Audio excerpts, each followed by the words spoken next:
السلام علیکم ورحمۃ اللہ وبرکاتہ۔ میں علی خان، اور میرے پاس ایک پوسٹ آیا ہے، بھیجا ہے کسی نے کہ اس کا جواب دیجیے۔ تو اس کو اولیاء انبیاء پر یہ وہابی لوگ چسپاتے ہیں، آیت تو صحیح طرح سے پیش کرتے ہیں مگر اس کا مفہوم بگاڑ دیتے ہیں۔ ٹھیک ہے، مفہوم اس کا بگاڑ کر اولیاء انبیاء پر چسپا دیتے ہیں۔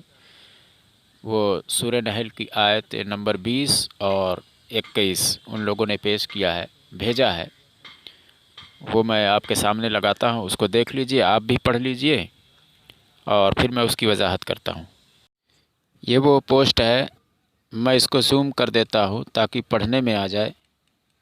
یہ سورہ نحل کی آیت نمبر 20 ہے، والذین یدعون من دون اللہ لا یخلقون شیئا وہم یخلقون۔ اس کا ترجمہ ہے، اور جن جن کو یہ لوگ اللہ تعالیٰ کے سوا پکارتے ہیں وہ کسی چیز کو پیدا نہیں کر سکتے بلکہ وہ خود پیدا کیے ہوئے ہیں۔ آیت نمبر 21 ہے، اموات غیر احیاء وما یشعرون ایانا یبعثون۔ اس کا ترجمہ ہے، مردے ہیں زندہ نہیں، انہیں تو یہ بھی شعور نہیں کہ کب اٹھائے جائیں گے۔ یہ ہے تفسیر در منصور امام جلال الدین سیوطی رضی اللہ تعالیٰ عنہ کی تفسیر ہے، جو وہابی بھی ان کو مانتے ہیں، دیوبندی بھی۔ اس میں تفسیر در منصور میں امام جلال الدین سیوطی رضی اللہ تعالیٰ عنہ اس آیت کی تفسیر میں جو لکھتے ہیں، حضرت قتادہ رضی اللہ تعالیٰ عنہ سے روایت کرتے ہیں، کہتے ہیں کہ ان سے روایت ہے کہ اللہ تعالیٰ ہی پیدا کرنے والا اور رزق دینے والا ہے، اور یہ بت جن کی اللہ تعالیٰ کو چھوڑ کر عبادت کی جاتی ہے، یعنی اللہ تعالیٰ کی وہ لوگ عبادت نہیں کرتے تھے جو بتوں کی عبادت کر رہے تھے، اللہ تعالیٰ کو چھوڑ کر، ٹھیک ہے نا، عبادت کی جاتی ہے، یہ خود گھڑے گئے ہیں، یعنی ان کو گڑھ کر بنایا گیا ہے۔ کس سے؟ گارے مٹی سے، ابھی آگے وضاحت ہو جائے گی اس کی، ٹھیک ہے نا۔ انہوں نے کچھ پیدا نہیں کیا، نہ یہ اپنے پجاریوں کے نفع کے مالک ہیں اور نہ نقصان کے۔ اللہ تعالیٰ نے فرمایا، کیا تم اتنا نہیں سمجھتے؟ وہ جن کی اللہ تعالیٰ کے سوا عبادت کی جاتی ہے وہ بت مردہ ہیں، ان میں روحیں نہیں ہیں، ٹھیک ہے نا۔ روحیں کس میں نہیں ہیں؟ بت میں روحیں نہیں ہیں۔ اب یہ لوگ ہم پر چسپا دیتے ہیں، یعنی جو اولیاء کرام انبیاء کرام سے جو لوگ مدد مانگتے ہیں، ان سے ان پر یہ ان آیتوں کو چسپا دیتے ہیں۔ تو کیا ایک بات بتائیے کہ جو اولیاء انبیاء ہیں یا مومن ہیں جو بھی ہیں قبر میں، کیا ان کو روحیں ہیں یا نہیں ہیں؟ دوسری بات، ہم لوگ قبر سے نہیں مدد مانگتے ہیں، ہم لوگ قبر والے سے مدد مانگتے ہیں جس میں روحیں ہیں، لیکن کفار کس سے مدد مانگ رہے تھے؟ جن میں روحیں ہی نہیں ہیں، اور ترجمے میں صاف طور ہے انہیں تو یہ بھی خبر نہیں کہ وہ کب اٹھائے جائیں گے، کیونکہ روحیں ہی نہیں ہیں تو انہیں کہاں خبر ہوگا، ٹھیک ہے نا۔ یعنی ان کی جو ہے ان کی کمزوری بیان کر رہا ہے اللہ تعالیٰ کہ یہ مردہ ہیں، زندہ نہیں ہیں، یہ مردہ ہیں، یہ زندہ نہیں ہیں، بلکہ انہیں یہ بھی شعور نہیں ہے کہ یہ کب اٹھائے جائیں گے، مگر جس میں روح ہوتی ہے انہیں معلوم ہے کہ کب اٹھائے جائیں گے، ٹھیک ہے نا۔